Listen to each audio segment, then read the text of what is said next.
Well, good evening and welcome. Thank you all for joining me today for another edition of our One Night Stand. This is where we look at one work of art by one artist for one night. And I'm going to share my screen now. Give that just a second to load.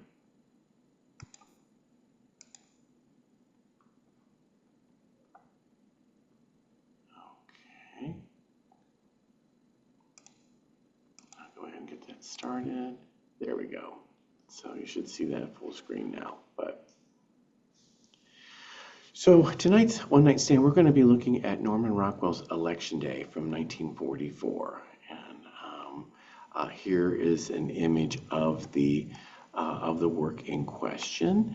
And you can see it is a watercolor work, which was fairly unusual for Norman Rockwell, but I'll talk about that a little bit later. It is a work that came to us in 2007, and I'll share a little bit more about it, that a little bit later as well. But I chose this work this evening because, believe it or not, today is Citizenship Day. When we were looking at the calendar and figuring out what we would speak about on different days for this series of one-night stands, I had September 17th. I looked at the calendar and it said Citizenship Day, and I said, wow, I have no clue what Citizenship Day is, but I do know that we have a piece in the collection that might fit perfectly Norman Rockwell's Election Day. So I did, of course, look up what Citizenship Day was, and I actually discovered that it's not just Citizenship Day, it's also Constitution Day. So September 17th was first Constitution Day. That commemorates the signing of the U.S. Constitution on September 17th, 1787, and an observance that began in 1940, known as, quote, I Am an American Day. That was then added to by becoming Citizenship Day in 1952, which was signed into law by Harry Truman. And so that is your little historical tidbit for Citizenship Day and Constitution Day. But we're here to talk about Norman Rockwell's Election Day from 1944. As I mentioned, this is a work that we acquired in 2007, and we actually acquired it in this format right here. It had one large watercolor and four smaller watercolors that you see here. And this was a work of art by Norman Rockwell that actually was the result of a visit to Cedar Rapids, and many of the models that you see in this painting are Cedar Rapidians. And I wanted to just sort of read to you a little write-up that I did a while back that kind of outlines a little bit about the history of this piece before we look a little bit more in depth on this work. So Norman Rockwell's visit to Cedar Rapids came about through a fortuitous series of events. Frank Welch, president of People's Savings Bank, had an employee named Maurice Cahill, who served in World War I with Earl Taylor. After the war, Earl Taylor became prominent at Curtis Publishing, which was responsible for numerous magazine titles, including Country Gentleman and the Saturday Evening Post. Earl Taylor came to Cedar Rapids several times to visit his friend Maurice Cahill before Cahill's untimely death in an automobile accident. When Norman Rockwell was asked to create a series of images for both the interior and front cover of the November 4th, 1944 issue of the Saturday Evening Post, Taylor suggested that Rockwell travel to Cedar Rapids, which he felt was a quintessential Midwestern town. Rockwell traveled to Cedar Rapids with his wife, Mary, spending only a few days in the city. He paid several local residents to serve as models for his 6 images, the 5 interior and the cover image. The models met at the old Cleveland Elementary School on the corner of First Avenue and 15th Street, now Northwest, now demolished. During his visit, he stayed at a local hotel and enjoyed time with the Welch family. Remember, this is the Welch family of People's Savings Bank, even lunching and napping there during his visit. As was his practice, Norman Rockwell hired a local photographer, in this case, Wes Panic, upon the recommendation of Mrs. Edith Welch, to shoot various poses for Rockwell to refer to as the paintings were being made back in his studio in West Arlington, Vermont.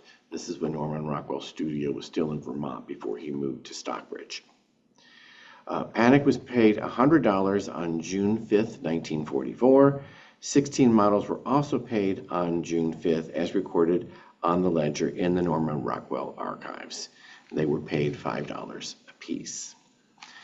One of the bigger surprises, which we'll talk about here in a little bit, that the archives revealed was that the model used for the primary figure, Junius P. Wimple, whom you see right here and who reappears in the smaller images, was ultimately George Zimmer, a Vermont model that Rockwell used from time to time, not E.F. Bernstorff, the custodian of Cleveland Elementary, who had posed for Rockwell during his visit. Rockwell replaced Bernstorff with Zimmer sometime after his return to his Vermont studio. So that gives you kind of the background of how and why Norman Rockwell ended up in Cedar Rapids to paint this. He was charged with doing an election day themed series of images for the November 4th, 1944 Saturday Evening Post.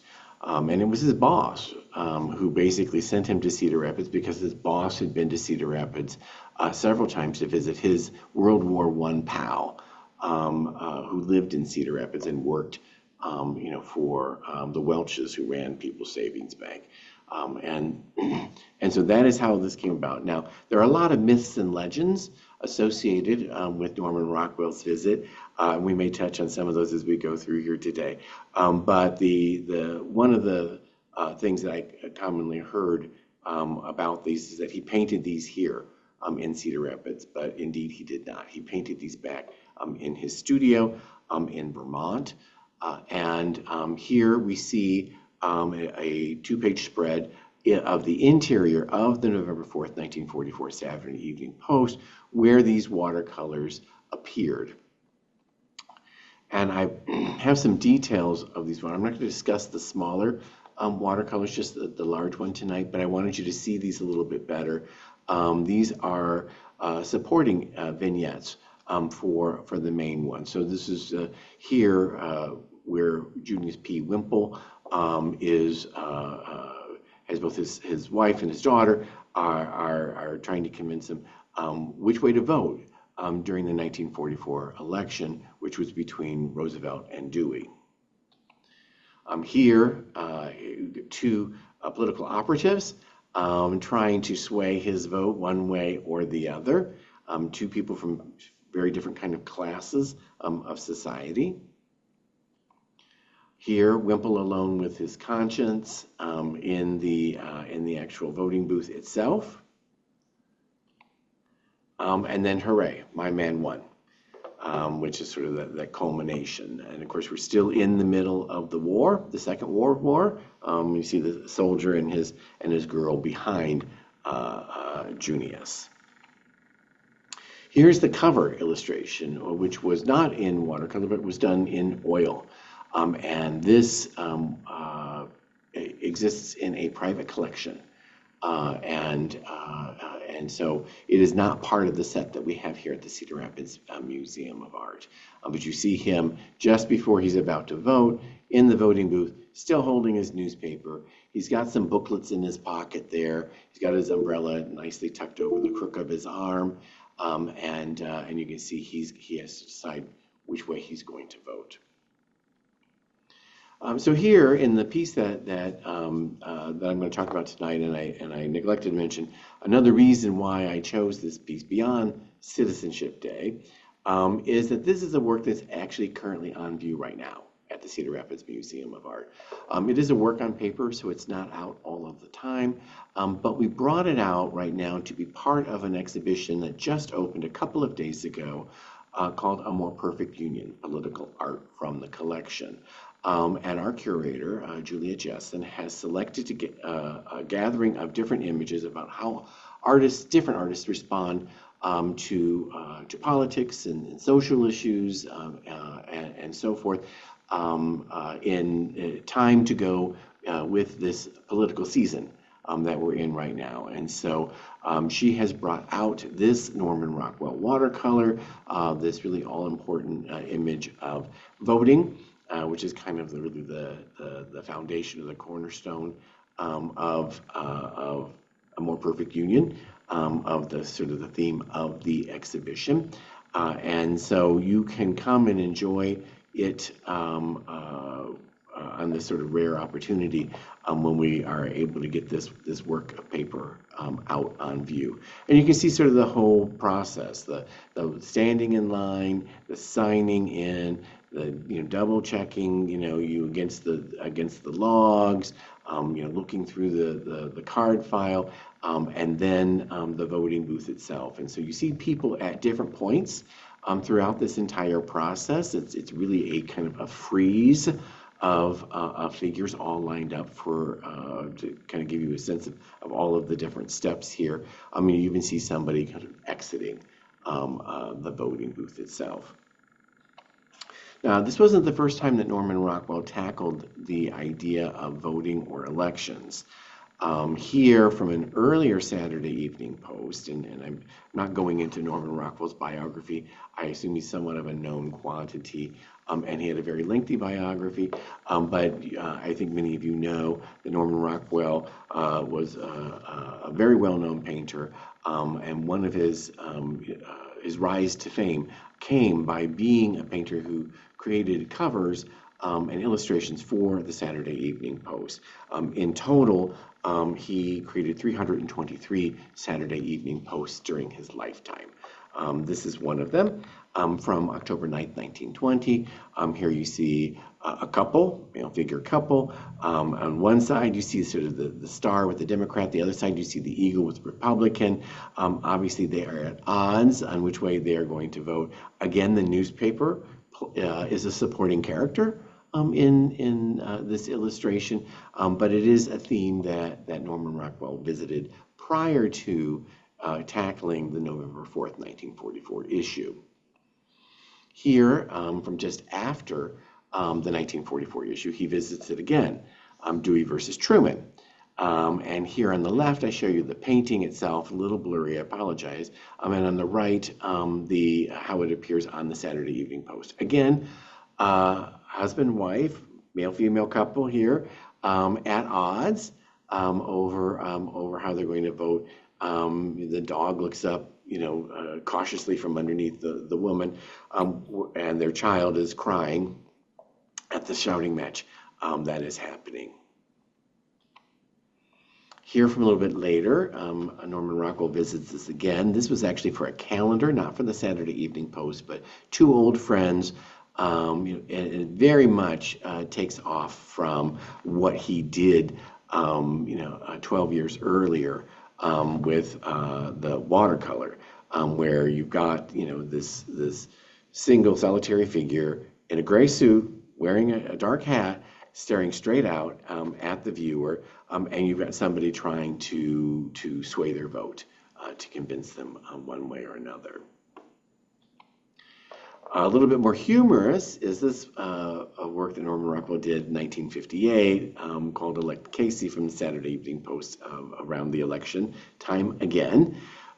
Here, the candidate himself, exhausted, slumped onto this chair, this big poster behind him, and you see the phone on the ground, you see the tallies at his feet. A somewhat humorous take, but again, it's a theme that Norman Rockwell visited several times throughout his career. And while this wasn't a piece that he did for the Saturday Evening Post, it's something he did for Look.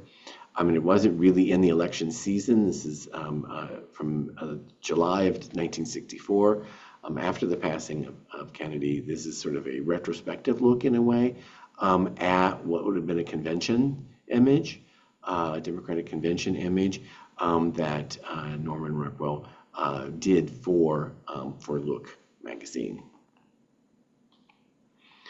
One of the major sources of inspiration for Norman Rockwell was J.C. Leyendecker.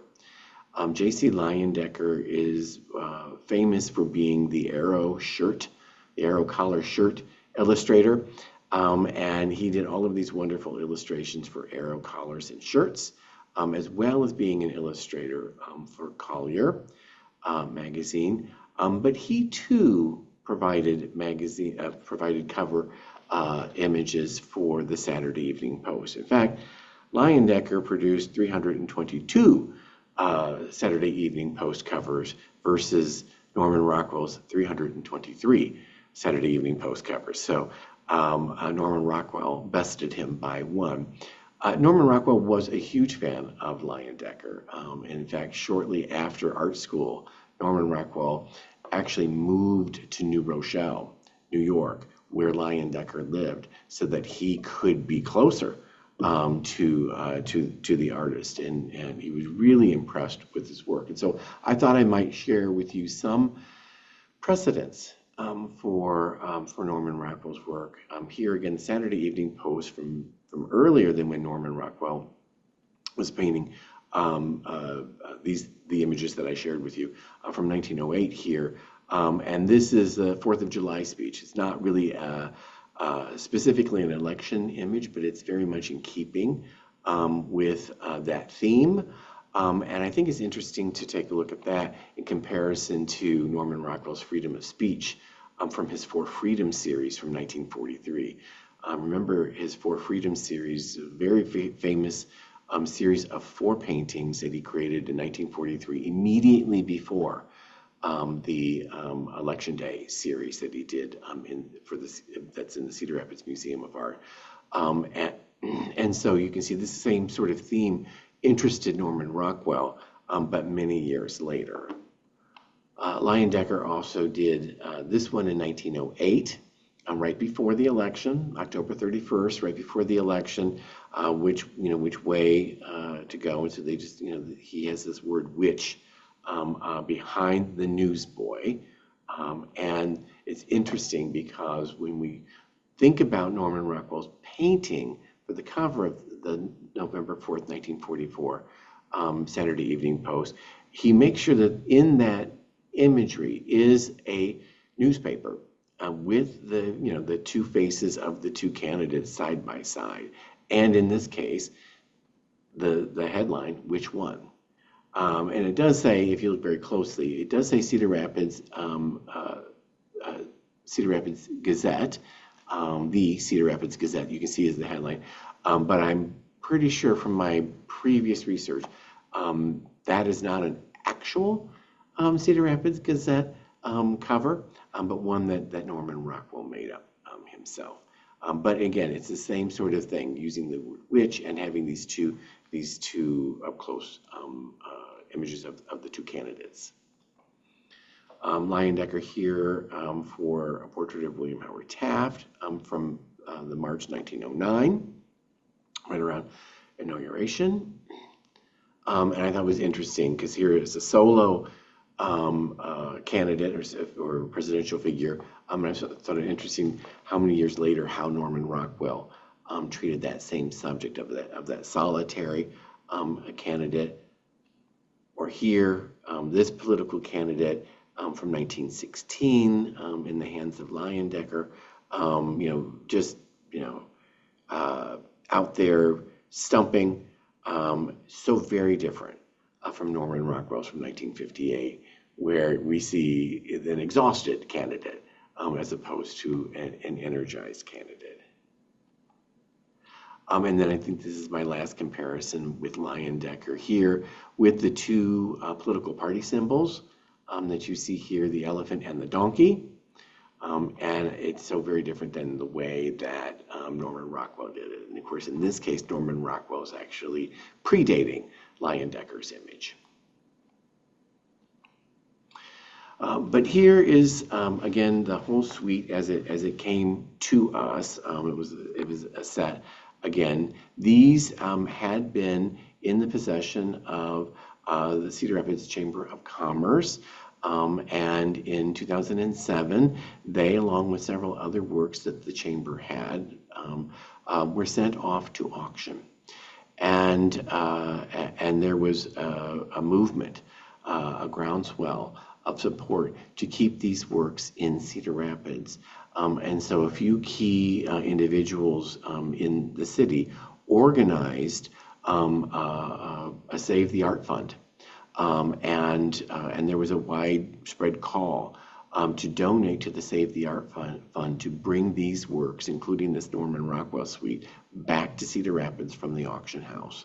And enough money was raised to basically buy back all of those works that had been sent off to auction, and then those works were donated to the Cedar Rapids Museum of Art, which is how we arrived in possession of them, and why on the credit line we always list Save the Art Fund. It was really a rallying call that had far-reaching impact throughout the community to bring these treasures back to Cedar Rapids. Here the work a little bit closer so you can see it a little bit better. And I wanted to share with you a series of photographs of around this work. This is a photograph by Norman Rockwell's photographer Gene Pelham, and this is a photograph of him of his studio in Vermont, of the drawing, the charcoal drawing that that Norman Rockwell created, and that was very much his practice. He would have the photographs taken, then he would create this large-scale drawing, and oftentimes he would do an oil study as well, and then the final work was generally the same size as the charcoal drawing.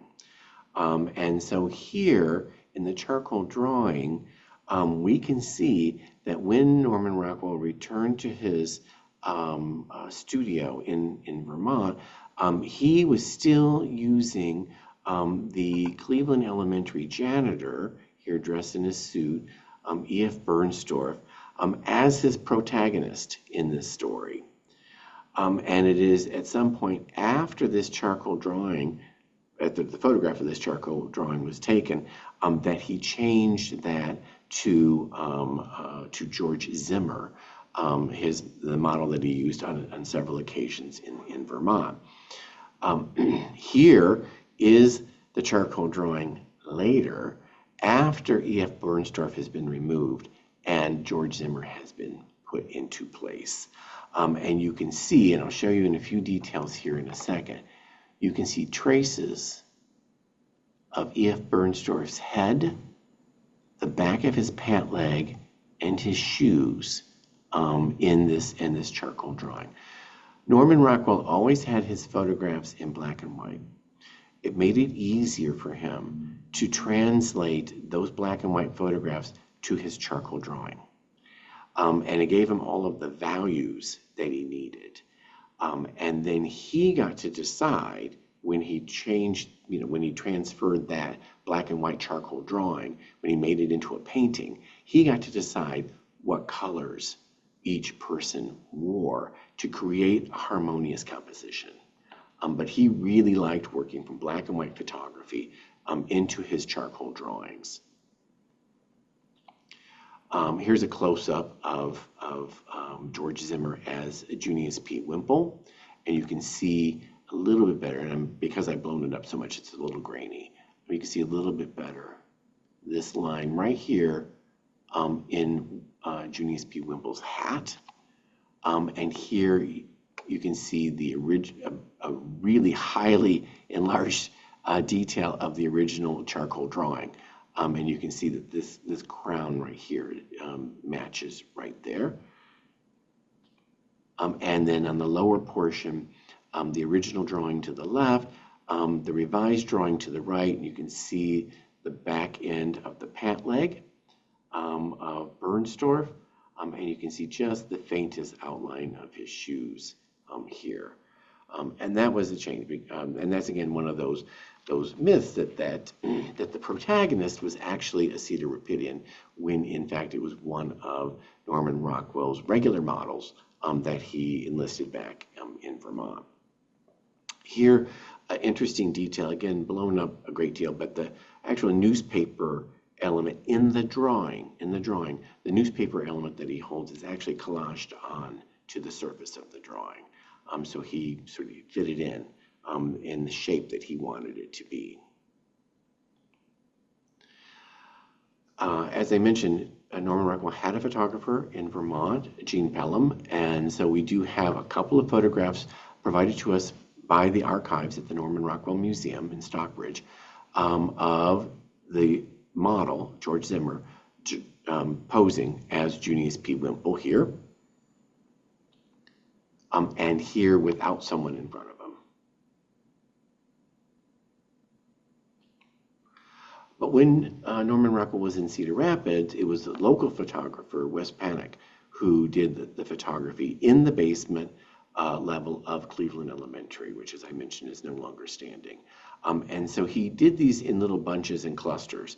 And I thought it might be fun to share with you some of these images, just so you can see the raw material that Norman Rockwell is using. So here, that first group to the far left of the image with E.F. Bernstorff serving as the protagonist, Junius P. Wimple. Here, off to the side, Norman Rockwell's going to string all of this together, but this is really in the exact same location, right underneath the window there, of a person signing in. Here, the woman checking in there. Here, the pair that's looking through the cards. Here, the woman after she's voted. I hear the man, slightly out of order, but on purpose, the man who's about to, hold the booth open for someone to enter and draw the string. And here, an image that was not used in the final work of someone showing to a prospective young voter how the voting system works. And here, also not used, the same person poking her head out, being confronted by two different people, presumably trying to sway her vote. And in that little basement window, there's this wonderful photograph of these young kids, all little youngsters from Cedar Rapids. In the final painting, the window is there, but the kids are not. He's kind of kept the window blank.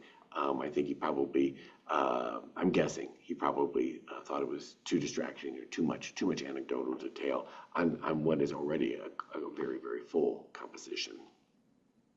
Here, a wonderful image that he did not use of poll workers exhausted, kicking off their shoes.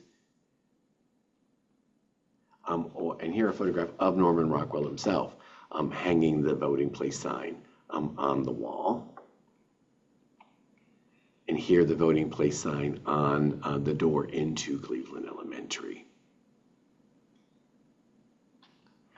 Another image not utilized, a reporter and a cameraman and presumably a candidate, a politician and his wife emerging from the polling place. And you stitch all of that together. And you have this composition, all of those individuals. You can see how he utilized each of those photographs by Wes Panic to create this composition of Election Day in Cedar Rapids in 1944. I wanted to just share with you a few additional images here at the end of George Zimmer, the model that took E.F. Bernstorff's place, and some of the places where he appears. So here, earlier the very same year, 1944, but in April, Armchair General, of course, this is how we would get news about what was happening in World War II, was oftentimes through the radio. Here, a figure who's got his maps out, he's following the war, he's tracking the war. This is George Zimmer, the model, again, that Norman Rockwell used for this Saturday Evening Post cover. And he uses them again in 1945 for the swimming hole. And I have a detail of that here, him in the water. And this is the photograph that Norman Rockwell used of a wet George Zimmer to make that cover. I'm here from 1947, so a couple years later, the piano tuner. And then he used him again in 1948 for the Gossips. And George Zimmer appears on the bottom half of this Saturday Evening Post cover, and I've got a detail. He's the man with the cigar to the right that reappears here to the left. And this is the Gossips, where everyone's talking, and the story, of course, gets changed all along the way. And just ending with this image of Norman Rockwell in his studio in West Arlington, Vermont, in 1934. And just thought it was a really cool image and a nice little way to finish the presentation. So I'm going to stop sharing my screen now and go back. I've got a couple of comments here in the chat. Let's see. Do we know if Rockwell visited the Cedar Rapids Art Center during his time in Cedar Rapids? I'm curious if he was interested in Grant Wood. I don't know what he would have been able to see in 44. A lot of things here. So no, we don't know if he went to the Art Center when he visited here. It's entirely possible. In that time in 1944, we would have still been here in the Carnegie Library. So I would imagine he might have been. There would have been some Grant Wood on view. I mean, the bulk of the Grant Wood came to us after 44 for sure. But we bought, for example, we bought One Wood Plants right after it was made. So that would have been on view and visible for sure. But I don't have any records. The Norman Rockwell Museum in Stockbridge has wonderful archives and a lot of, including ledgers and who he paid what to when and all of that. But I have not looked specifically for any notations of where he might have gone when he was in town. So there might be some materials there in the archives, but I'm not sure. Let's see. Question. Let's see. Do you know if the photos from Cedar Rapids and many other photos Rockwell used are in the museum? They belong to the Norman Rockwell Museum in Stockbridge, and when we did our big show on Norman Rockwell a number of years ago, we did get digital images, which are those that I'm using in this presentation today, and we did enlarge them for that exhibition. But they are in the possession of the Norman Rockwell Museum in Stockbridge. See, did Norman Rockwell include himself in the bottom row of the Gossip? Very well could have been. That sounds vaguely familiar. I didn't look for that, but that very well could be the case. Because I think I've heard or read something to that effect, that he might have been the last one in that lineup. But I didn't think to double check that. The models of the watercolors were known. Were newspaper interviews done of any of them? Yes. So the models are known. A lot of them have been, sometimes multiple people have been attributed to certain models, but we have been able to sort all of that out. When it was still all compiled together, there were a whole bunch of names listed, but and we've been able to kind of match things up with different people. In one case, one model, all that they got captured in the final work was just her leg. That was it. But it was covered. One of the myths around this was that the young girl in the image was let me see here. Let me look at my notes to not mistake here. Was Dora Jane Hamlin, and that's not the case. We've been able to identify the young woman signing in, but people thought it might be Dora Jane Hamlin because she was actually went on to be a very famous Life magazine writer, but at the time she was working for the Cedar Rapids Gazette, and she was covering Norman Rockwell's visit to Cedar Rapids. So I do know that yes, that the visit was covered. I don't know if there were any interviews specifically, but yeah. So yeah, it was covered, but I haven't visited that material in a long time, so I don't know exactly what appeared in the Cedar Rapids Gazette at the time. Any other questions? Well, do come and see the work in person. It really is magnificent. He did not do very many watercolors. He really was an oil painter. Why he did watercolors in this case is somewhat unknown, but is totally unknown. He did do watercolors for some of the work he did for Hallmark and a few other places. He wasn't. These are not by any means the only watercolors he did, but it was certainly not a medium that he did frequently. And we do know that he did do his charcoal drawing and an oil study, and then an oil painting for the cover of the Saturday Evening Post. But the interior scenes were all done in watercolor, and we don't have any definitive information on why he chose that. So do come and see it in person. It's not, like I said, it's not out all the time.